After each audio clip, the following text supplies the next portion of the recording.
Bonjour à toutes et à tous et bienvenue dans Perspective.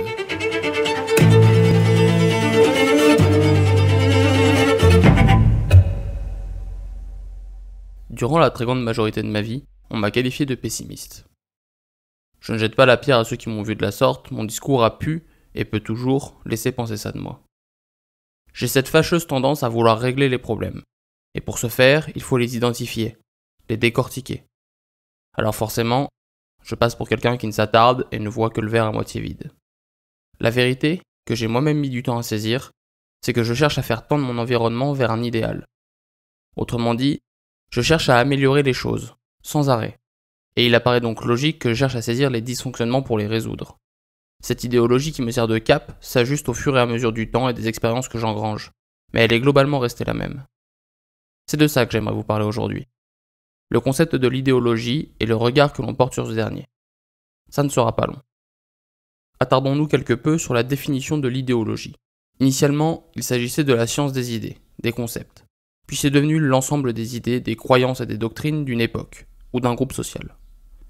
Et aujourd'hui, elle est essentiellement utilisée pour porter le discrédit. On l'apparente beaucoup à un idéalisme naïf. Le cynisme ambiant associe les idéalistes à des rêveurs déconnectés de la réalité. Si vous me suivez depuis le début, vous commencez probablement à connaître ma position sur le concept de réalité. Et si chacun a sa propre perception de cette dernière, alors en être déconnecté semble compliqué. Tout du moins, tant que conscience il y a. La réalité qui est évoquée plus haut serait plutôt une part de la réalité, qui nous est relativement commune. Poursuivons la réflexion en partant de cette idée. Dans ce contexte, l'idéalisme naïf, c'est le rêve jugé inaccessible, mais souvent jugé inaccessible par ceux dont l'espoir se meurt, par des gens dont les perspectives de voir les limites du monde dans lequel ils vivent bouger n'existent pas, ou peu s'en fout. L'idéaliste a la flamme de l'espoir qui le pousse à envisager et essayer de changer le monde pour le rendre un peu meilleur. Le qualifier de naïf et juger toutes ses idées en bloc, juger son idéologie, c'est donc la meilleure astuce que notre esprit peut trouver pour venir justifier, sous couvert de logique, l'épuisement de cette flamme. Éviter la dissonance cognitive est extrêmement important pour l'individu. Rejeter et qualifier péjorativement les rêves des autres permet d'accepter plus facilement la désagrégation des nôtres. Là encore, si vous avez eu l'occasion de regarder, ou plutôt d'écouter tout mon contenu, alors vous connaissez ma position sur les extrêmes de ce type. Si l'idéologie est un cap vers lequel tendre, ses opposants sont des signaux, nous indiquant certaines limites, qu'elles soient réelles ou non. Si l'idéologie est un phare, ses opposants ne sont que les marins, nous signalant leurs réserves sur le voyage et sur la façon dont nous souhaitons le mener. Et si nous sommes les seuls capitaines à bord, si la destination finale nous appartient, prêter attention aux informations que nous donne l'équipage et les autres capitaines que l'on pourrait croiser peut nous préparer à certaines pertes. Plus concrètement, si votre idéologie est la direction que vous donnez à votre vie, comme j'ai choisi de le faire, vos détracteurs sont des informateurs. Ils vous informent des limites potentielles. Y réfléchir et s'y préparer peut nous aider à éviter certains soucis et nous permettre de préserver l'espoir qui nous pousse à agir le plus longtemps possible. Ce long périple qui tend vers l'idéologie n'a probablement pas de fin. Il est une suite de petites réalisations que l'on lègue à ceux qui vont dans la même direction. Un voyage éternel sur le chemin que l'on estime être celui du progrès.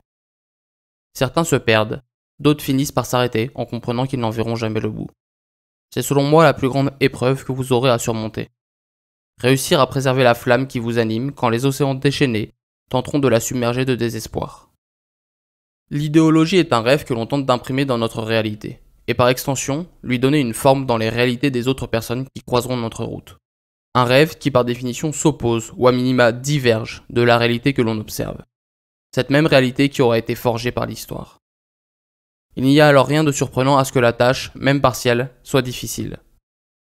Faire advenir un changement est un exercice compliqué. Réaliser une idéologie dans toute son entièreté, ce n'est pas l'œuvre d'une seule histoire. Vous pouvez choisir d'abandonner. Choisir de vous investir dans la conservation des acquis, en tentant de lutter contre le temps et les gens qui les érodent. Ou vous pouvez choisir de déplacer les bords du cadre, repousser les limites qui vous ont été imposées en rejoignant les rêveurs qui tentent de faire évoluer le monde. Les deux positions ont leur bon côté. Les deux positions sont utiles. C'est à vous de définir ce qui vous convient le mieux. C'est à vous de définir ce qui vous permettra de vous sentir pleinement en vie. Je reprendrai l'analogie du bateau pour conclure. Un navire bien entretenu verra plusieurs capitaines. Et si le phare que vous poursuivez a été perçu par d'autres, vous ne serez pas le seul à tracer l'itinéraire qui y mène.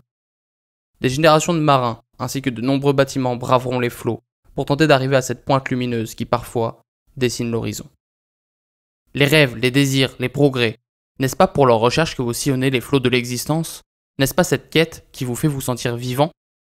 Alors, quand les doutes et les obstacles tenteront de vous convaincre de rester à quai, tenteront de vous convaincre que vous ne poursuivez que des chimères, rappelez-vous que les bateaux de ceux qui abandonnent dépérissent, arrimés au port, et que si leur vie continue, leurs aventures, elles, sont mortes.